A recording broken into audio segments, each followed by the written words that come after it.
We're not as worried about the new community impact model because Easter Seals has measured outcomes for many, many years. So for instance, in our Child Development Center, where we offer scholarships through United Way for children with disabilities, we measure their developmental gains. We do a evidence-based test at the beginning of the year, several different tests during the year, and then a final test at the end of the year, so that we can actually track what the child has gained in terms of knowledge and skill sets. And the big emphasis on the community impact model is really about being able to show outcomes. So we feel like we will be able to integrate into that model very successfully.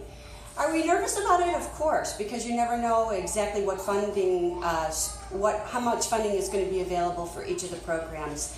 But are we confident that our outcomes are good? Yes. Miss Karen, what does doing this puzzle, how does this help the children? Oh, in many ways. It helps them with your sense of direction, the way things are shaped. We do numbers on front and back of them so that we match up numbers with them as well. So they're getting tons and tons of information out of this kind of thing. Yes, a very small percentage of our funding comes from United Way, under 1%. But it is very valuable funding for us. So it may make the difference of whether we can have our equipment loan program or not. Or it may make the difference if we can fund 5 children in our after-school program with disabilities or no children with disabilities. So even though it's a very small dollar amount, for us it's around $36,000, it's still very important funding to us.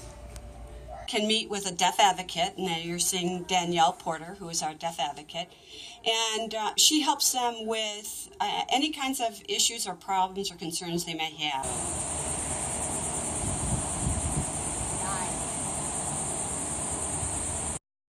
We are the only providers of pediatric audiology for children under 5. And the United Way help funds our newborn hearing screening program and then some of the hearing testing for the kids that are between newborn and 5.